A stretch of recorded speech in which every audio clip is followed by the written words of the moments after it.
Hard Rockology Show, music by Guns N' Roses there, Prostitute from their Chinese Democracy record. Matt and I, big fans of Guns N' Roses, and on our phone line, another big fan of Guns N' Roses, Jamie Sprunt, a vocalist, guitarist for the band Whisky Blood. Jamie, welcome to the Hard Rockology Show. Hey guys, how you doing? Doing all right, Jamie. Thanks for coming on the show. We really appreciate it. And You're welcome. It's a pleasure.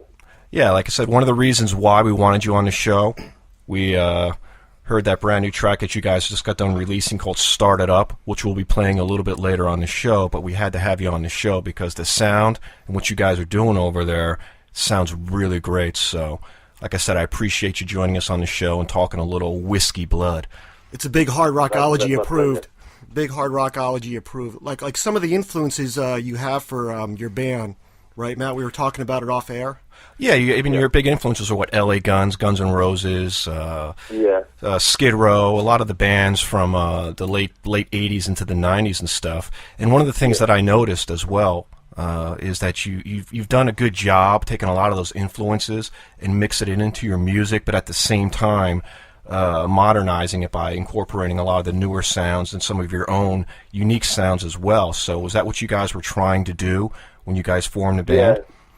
Yeah, absolutely. I mean, we definitely try and avoid being just a kind of throwback band, because there's a lot of bands that are heavily influenced by 80s kind of music, but the way that they put it off, they want to keep exactly the same image, exactly the same production sounds and stuff. We kind of, our aim is to push it forward, you know. You kind of take your influences and you use them, you see what comes out with the sound that you want to create by using those influences, and then eventually you get the kind of the tone that naturally comes out. So hopefully we've kind of modernized it or brought it slightly more up to date by production techniques and the arrangements and things like that. So you guys are a four-piece band, so tell us about the other members of the band. So it's myself doing vocals and guitar, and I do a lot of the songwriting. I've got, we've got Paul Kicks, who plays guitar as well, and he does a lot of the songwriting too. Got Rob Stokes, who plays bass and does lots of backing vocals and the harmonies that you can hear on the track, starts it up as well. And Jan Vincent Velasco, who is our new drummer. He's been with us for about 7-8 months, and yeah, he's brought a lot to the band, bigger sounds and stuff. So I think in a way we're kind of finding our feet a bit. You know, we're just starting, you know, like I guess starting up, you know, starting to get it going properly and starting to find our sound. And I think the songs we've been writing as well since Start It Up are getting a lot better. So once we get back in the studio, we're going to send them over to you, and hopefully you'll agree as well. Now, Jamie, I wanted to ask, because I know you guys originally formed the band back in 2011. Were any of you guys in separate bands or other bands, or did you guys pretty much just have a similar interest and sound that you guys wanted to put together, and it just made sense for you guys all to join up and form this band? So is there a little back history before Whisky Blood, or the history in general of how you guys really got together? Yeah, I guess so. I mean, Rob, who plays the bass, I was in another band with him, and we were playing pretty heavy blues rock stuff, and he's a friend of mine. We've been playing music together for a while, and I was telling him how I wanted to make a hard rock project, which is that's my kind of music, you know. But I just hadn't really had the people around me to help me out or to be in that kind of music. So I got him to kind of help me out and said, "Can you fill in just you know, while I get this project going?" And I got in contact with Paul, and I pretty much met him just through like London club circuit. I hadn't even really heard him play that much. He just said he played guitar. He's a cool guy. We liked the same kind of music. He had the same kind of passion as me, and the same kind of like he had the fire in his eyes as well, which is a good thing. And then I knew, you know, we could test it out, have a jam, and see how it comes out. So Paul came around to mine, jammed out a track called No Angels that I'd been writing, and took it from there really. And you know, tried out a few drummers, and eventually we've settled with Jan Vincent, and I think he's the man. So how is the music scene over in London or the UK right now? I mean, we're over in California, and we read so much about all these great bands in the UK, and we're thinking, God, we wish we could be over there seeing all these wonderful bands like The Answer, Knockout Kane. I mean, it's like, is the hard rock heavy metal scene really happening over there like it was in the early 80s, or is it just they're making a big publicity about it in classic rock? You know what? I think it's coming back a little bit. It's a good opportunity for us to be doing this kind of music, because buzz going about it. I mean, even in terms of mainstream fashion and stuff here, you know, you see all the Guns N' Roses t-shirts and Kiss t-shirts and all this kind of thing being sold in the kind of trendy high street stores. So obviously, like, it's becoming, you know, like a kind of popular image and popular sound again. And yeah, there's a lot of decent bands around. Like you mentioned Knockout Kane. I saw them supporting Love Hate. I thought they're really, really good. I think they're from Lincoln. It's a cool scene. Like, London's got a great scene, and also because it's a smaller country, as you know, it's easy for us to travel. So, you know, we can go up to Nottingham and play. They've got a great scene there. Like, you go down the south coast and you've got places to play there and stuff. So it's really cool because you can kind of tour around and help each other out, the bands between the different cities and stuff. Now, with all these different bands coming up, you mentioned Knockout Kane, and there's a whole slew of other bands. You got Heaven's Basement.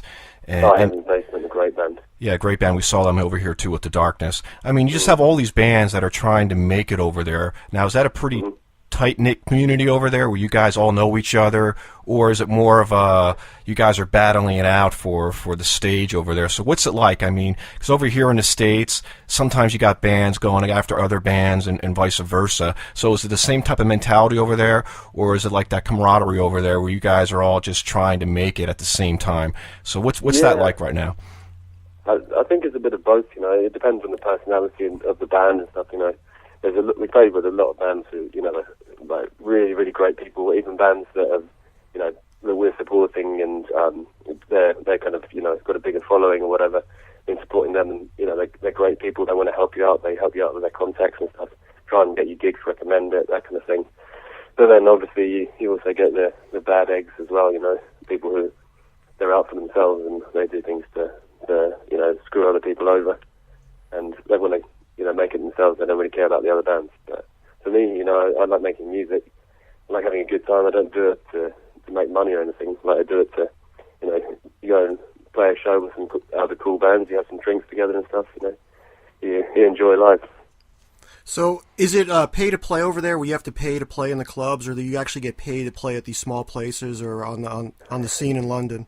Is it similar to similar to what it is in Los Angeles? Which is I wish we got paid.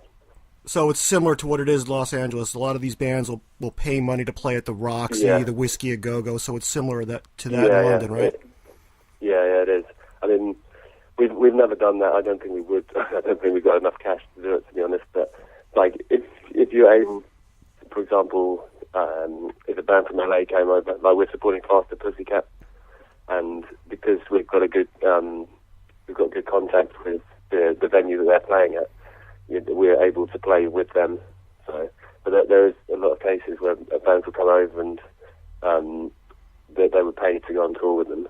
I think that's happened a few times, from bands that I've spoken to anyway. But I don't think it's something we're in a position to do. Now, one of the things we over here in the States, and I'm sure you guys have it over there as well too, we have like the Warp Tour and a lot of these different tours that are basically seasonal, like summertime or whatever. Yeah, I'm assuming you guys have something similar over there, where you guys have to battle all the bands, or you guys are all competing to get on these tours or get on stages for some of these things. Do you got something similar over there? Yeah, I think Hard Rock Rising is one of them that is done at the Hard Rock Cafe, and I think that's to play at some stages. And also Download Festival, that's Donington Park, and there's lots of competition. But I think that the unfortunate thing nowadays is a lot of it's due down to like social media stuff, you know. So the bands which get the most posts on Facebook or something from fans saying this band should play, then they don't really care how much about the music rather than like how many fans they've got, which is a bit upsetting, I think. Well, I would agree too, especially with a lot of the social media, especially a site like Facebook. A lot of those likes and stuff could actually be purchased on the Facebook page as well, which is, it's got to be discouraging, because you're out there. It sounds like you're doing it what we would call over here grassroots style, where you're just getting out there and playing and getting the word of mouth out there. And I mean, that's got to be frustrating, especially, I mean, and one of the things that I've noticed too is some of the bands that are actually making it, that are getting airplay, I got to scratch my head, because I'm going, what is it that they're doing? And the music sometimes really isn't that good. And then we have a band like yours that's putting out a song that's a really kick-ass song, and you just got to scratch your head going, what's wrong with with this opportunity, and why isn't this band making it? So, I mean, like I said, it's just puzzling. I think it's a kind of sad insight into the music industry, really. When you do realise these things, and like I said, you know, it's all about social media and stuff. People paying to get, you know, if you want to get on some of these decent radio stations in the UK, then you've got to pay your money to do it. If you want to play the good gigs, like you said, you've got to pay to do it. So you end up like either people who've got some rich parents or they've got good management backing or something funding them, so they're getting all the good gigs. You kind of wonder, you know, you get all these like you get the American bands coming over or the big British bands playing, and it's the same bands always supporting them. And a lot of the time they're pretty decent bands, and I guess they deserve it, but I don't think it would matter if they were decent or not. I think once you get the backing and you know the right people, I guess it's like anything, you know, that you're going to get priority on those slots and stuff. So it's a little bit frustrating for us, but I think gradually we're kind of learning that we need to be doing that as well, and we're building up our contacts just by playing more gigs and by more people kind of saying they like our music and introducing us to people. So I guess we just got to keep kind of chipping away like that. It's a hard road, but it's good, you know, good to do it like that, I guess. So judging by the band's name, Whisky Blood, are you guys big fans of whiskey? Yeah, I like whiskey. I think it's straight. I like proper smoked whiskies and stuff. Ones with just nice straight flavour. I don't really drink. I don't mix with Coke or anything like that. Just like it the good old fashioned way. Yeah, the way it was meant to be drank. Just straight up, man. So are you like a Jack Daniels guy, or like you said, I know you mentioned smoked whiskeys and stuff. So are you like a Jack Daniels guy, or just good whiskey? I don't mind Jack Daniels. I'd rather try something different, to be honest. Oh, man, that's great to hear, man, because that's one of the things we always, every time we're talking to people, it's always Jack Daniels, Daniels, and we're like, oh, come on, man. There's so many better whiskeys out there. Oh, I completely agree, man. It gets to me a bit, you know, like, there's a few things that people think make you rock and roll. It's like, what are you having? Oh, I'm going to have a Jack Daniels, or like, you know, certain things you've got to have and wear and say, and it's like, you know, you don't need to be like that. You can have your own personality as well. Yeah, it's almost cliche now to be the Jack Daniels T-shirt wearer and drinking Jack Daniels, man. Jack Daniels is not great, is it? You know, it's all right, but there's so many better things out there. You know, like you can go some of the Scotch whiskies and like Scotch and Irish whiskies that you get here, proper like smoked ones. Oh yeah, like oak barreled. That's proper. That's the real stuff. That's the real stuff, man. Now I got to ask you. You guys came out with your opening track, Started Up. Now, was that something you guys self-produced, or did you guys go into the studio and have somebody else produce that for you? Because the sound on that particular track is phenomenal. Yeah, no, it's great production. I mean, we had to save up our hard-earned cash and go and do it properly, because the dilemma that we had, because we've been doing a lot of the stuff that we've done, because I've got a home studio and I study production, so I can do it to a reasonable standard, but it got to the point where we decided we want to get something done properly, and the dilemma was either we go and get 3-4 tracks done at a decent quality, or we go to a really top studio and do it. And we got recommended to Stakeout Studios, which is in Hampton, and we had really, really great producer and engineer, and so we worked with that, and you know they knew their stuff, and I'm really pleased with how it sounded, because it's one of those things, you know, you go in and you've got a certain way of playing it and the idea of how it sounds, and then when you got someone who's listening to it from a different perspective, you know, completely neutral perspective, and they can make suggestions, make bits that you might want to cut out and edit and change up a little bit, and that's exactly what they did. And I must say, I think they've done a lot better job than I would have done, so I'm happy with it. Now, that being said, I was reading on your site that you're planning on releasing possibly another EP in July, maybe August of this year. Now, is that already completed, or are you guys still working on that? No, it's funding again. You know, we're going to be setting up. Have you heard of Pledge Music? I think in the States it's used as well. It's actually called Kickstarter, I believe. Yeah, it's something similar to that. It's a kind of way of funding your music. So we're getting that all set up. So you know, people can buy the album up front or the EP up front. They can buy different things like T-shirts and stuff. It's pretty much like pre-ordering your stuff, so it gives us the money to go and fund the rest of it. Because, you know, if you want to get things done at proper quality, then you're gonna have to spend the money, unfortunately. And but I think it's worth it, you know. Exactly, because we had a band on the show that we helped fund, and they got their record release. So, I mean, it's a good idea, you know, to have the fans come in, and they can support as little as, what, a couple of dollars or a couple of pounds, a couple of pounds in your case, or up to like 50 or whatever it is to get the project off the ground. Yeah, because we actually... Sorry. No, I was going to sit there and say we also had another interview with one of your fellow countrymen, a band Piston as well, and they're doing the same thing. Yeah, I've heard of Piston. Yeah, they got a couple tracks out too, but it's you know, and the way they're doing it too is the tracks they're releasing. It sounds great, and like I said, what we've heard so far from you guys, I guess that's the way to do it. You don't want to go ahead and just release something for the sake of releasing it because that might be your only shot. Yeah, I tend to agree with what Matt's saying is because, like, he just mentioned Piston. I believe they have 2 songs. You guys have 1, but they sound really good, and that's what we like about it when we're looking for bands to put on the show. And then, of course, we're always asking ourselves, well, they only have this many songs. I mean, when are they going to put something else out? But like you just mentioned, that stuff costs money to do that, so just be a little bit patient, and we got stuff coming out, and we'll be on tour. Yeah. So, you know, I mean, things cost money. As like we've run into bands here where they're pretty much doing the same thing. They're going into a studio, they're cutting 3 songs, making them sound really good, putting it out there, and doing a bunch of live shows to keep people interested in it. Yeah, because we actually, when we went in and recorded Start It Up, we went and did 4 drum tracks on that day. And then we tried to do as much as we could, but then we thought, you know, let's just do this one properly. You know, like, for you guys, we can send it to the stations and stuff, and it might get airplay and build up our profile and stuff. And, you know, maybe it's better to do it that way because then people, if you've got a decent track, people will be like, I want to hear some more of that. And, you know, you put your pledge scheme up, and then maybe people are more inclined to help you out and see that you're doing things properly, and, you know, get to know you, and check out your profile and stuff, and be like, you know, these guys seem pretty decent. They're kind of, just proper rock fans, you know.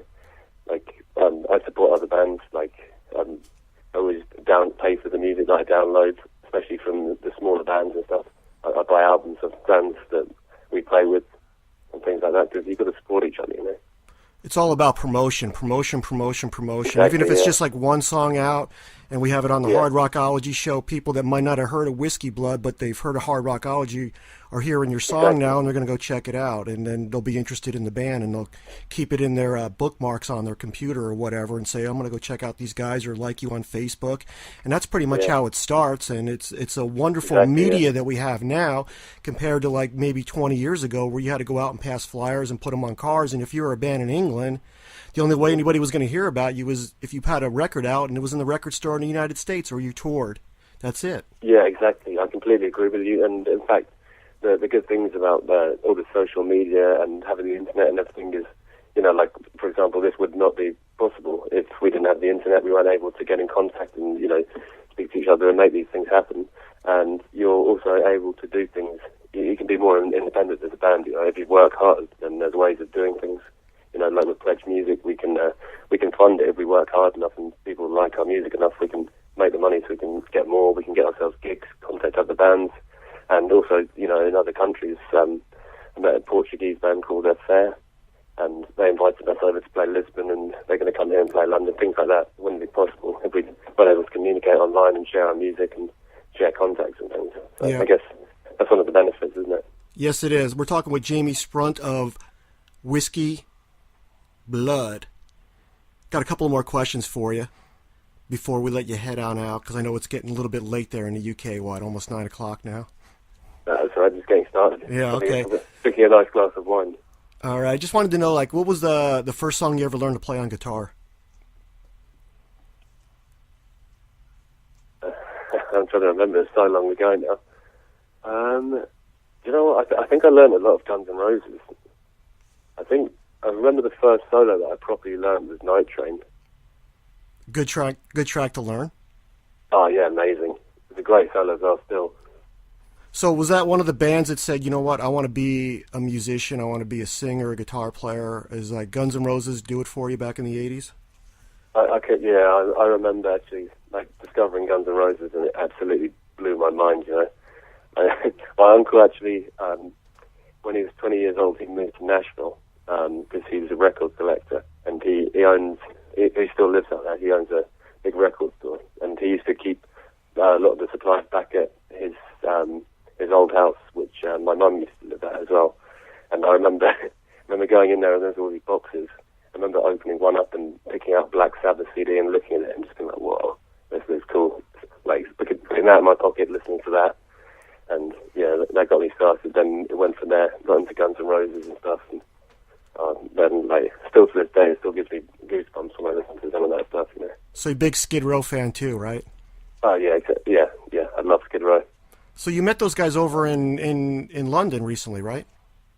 Yeah, that's right. I think it was about a month ago. We managed to get through one of the promoters we know. He wanted us to come and meet another promoter, so he really, really kindly gave us backstage tickets, and it actually turned out to be even better than that because we got to go and meet all the guys and everything. I ended up going back to the hotel with Rachel and Rob Hammersmith, the drummer, and managed to have quite a few drinks, which was nice, and get to know them. But they were really, really lovely people. And an amazing band as well, of course. You know, like legendary band for me. It was quite inspiring, and it was a bit strange, to be honest. You know, yeah. Hearing those guys, like, just sometimes I've had to kind of pinch myself. All right, so as we do with every interview on the Hard Rockology Show, we need to know your Spinal Tap moment being in the band so far. Let me think.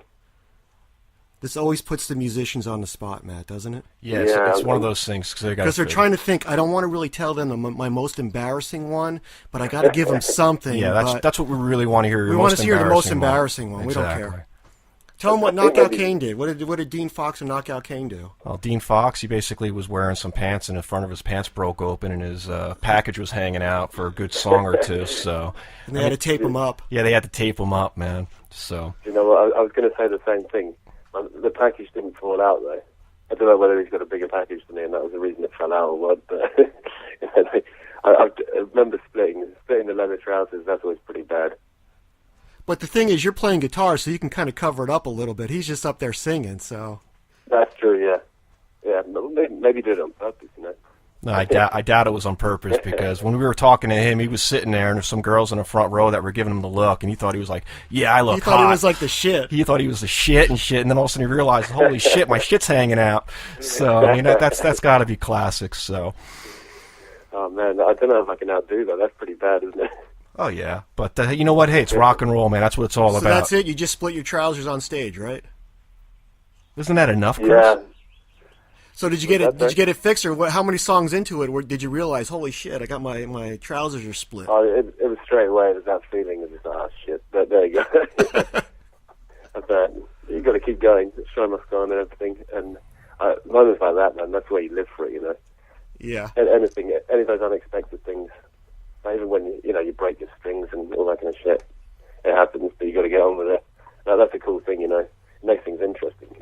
When you go to a show and everything's like really, really well polished, it goes too smoothly. It's like that's a bit boring, you know. All right, Jamie. Well, I want to thank you for coming on the Hard Rockology Show. Matt and I both thank you. And if you would like to introduce your song for us and for our listeners. Yeah, great. And thank you very much. I appreciate it. No worries, man. It's been a pleasure. So this is our first track. It's called "Start It Up." It's by my band Whisky Blood. We're from London, England, and this has been an absolute pleasure being on the Hard Rockology Show. It's been amazing, and thank you very much. I hope you like it, and check us out on Facebook and everything else. And maybe one day we'll see you in the States.